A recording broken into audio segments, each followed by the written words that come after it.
Friends, সবাইকে merry Christmas.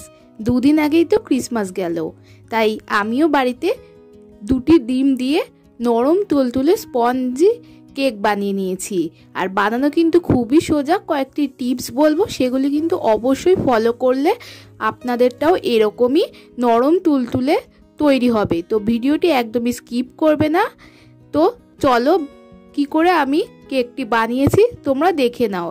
প্রথমে একটি বড় মিক্সিং বোলে আমি দুটো মাঝারি সাইজের ডিম ফাটিয়ে নিয়েছি।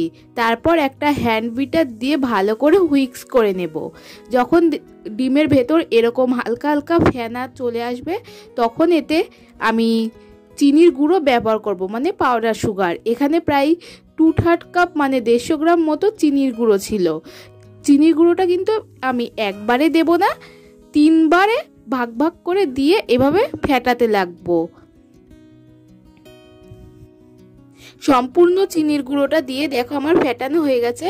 ডিমের এই গোলাটা কিন্তু অনেকটাই সাদা হয়ে এসছে, আর কতটা ফ্লাপি হয়েছে তোমরা কিন্তু দেখতেই পারছো। এই পর্যায়ে এখানে দিয়ে দেব 1/4 কাপ, মানে এখানে আছে 50 ml মতো সাদা তেল। আর দিয়ে দিচ্ছি ভ্যানিলা এসেন্স 1 চা চামচ মতো। অবশ্যই কিন্তু এটা দেওয়ার চেষ্টা করবে, নয়তো অনেকেরই ডিমের গন্ধ লাগে কেকে।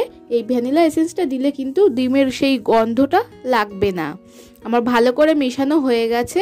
এবার বোলের ভেতর একটা স্ট্রেনার বসিয়ে তার মধ্যে দিয়ে দিচ্ছি 1 কাপ মানে 150 গ্রাম ময়দা, সাথে দিয়ে দিলাম 1.5 টেবিল চামচ কর্নফ্লাওয়ার। এই কর্নফ্লাওয়ারটাই কিন্তু কেকের স্পঞ্জিটা ভালোভাবে বজায় রাখবে। আর তার সাথে দিয়ে রেখেছি, তোমরা দেখতেই পেলে, 1 টিস্পুন মতো বেকিং পাউডার ও 1/4 চা চামচ মতো বেকিং সোডা। সমস্ত কিছু ভালো করে চালার পর আমি এভাবে একটা স্প্যাচুলার সাহায্যে মিশিয়ে নিয়েছি।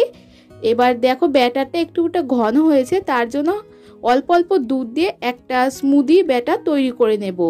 তোমরা ব্যাটারটা দেখলেই বুঝতে পারবে ব্যাটারটার কনসিস্টেন্সি কিন্তু ঠিক এরকম হবে।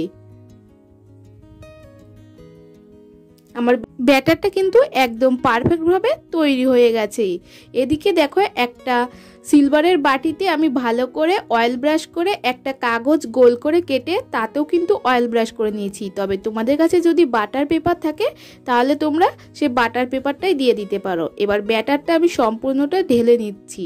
তারপর ভালো করে একটু ট্যাপ করে নেব যাতে ভেতরে কোনো এয়ার বাবেল না থাকে।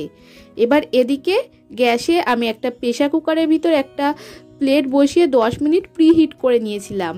এবার ঢাকনাটা খুলে আমি কেক টিনটা বসিয়ে আবারও ঢাকনা আটকে রেখে দেব 45 মিনিট মতো বেক হতে। প্রথম 10 মিনিট কিন্তু মিডিয়াম ফ্লেমে রাখবে, আর পরের 35 মিনিট লো ফ্লেমে বেক করে নেবে।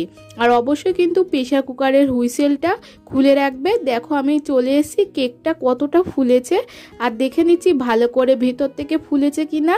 দেখো একদমই ক্লিন এসে ছুরিটা, তার মানে কেকটা তৈরি হয়ে গেছে। তারপর খুব ভালো করে আমি কেকটা ঠান্ডা করে নিয়েছি। এবার একটা ছুরির সাহায্যে কেকটার সাইড দিয়ে এভাবে কেটে নেব যাতে বার করতে সুবিধা হয়। তারপর আমি কেকটা ডিমোল্ড করে নিচ্ছি একটা প্লেটের মধ্যে। দেখো কত সহজে কিন্তু কেকটা বেরিয়ে আসলো, আর কাগজটা কত সহজে উঠে যাচ্ছে। নিচটা কিন্তু একদমই পড়েনি। একদম দেখো বেকারিতে যেরকম কেক তৈরি করা হয় ঠিক সেরকমই তৈরি হয়েছে। তাহলে বন্ধুরা, তোমাদের ভিডিওটি কেমন লাগলো অবশ্যই কিন্তু কমেন্টে জানাবে। আর ভিডিওটিতে একটি লাইক দিতে ভুলো না। আর আমার চ্যানেলে নতুন দর্শক বন্ধু হয়ে থাকলে প্লিজ চ্যানেলটিও সাবস্ক্রাইব করে রেখো। এরকমই নিত্য নতুন ভিডিও পাওয়ার জন্য অবশ্যই বেল বাটনটিও প্রেস করে দিও। দেখো কেকটা কত নরম তুলতুলে স্পঞ্জি হয়েছে, তোমরা কিন্তু দেখতেই পারছো।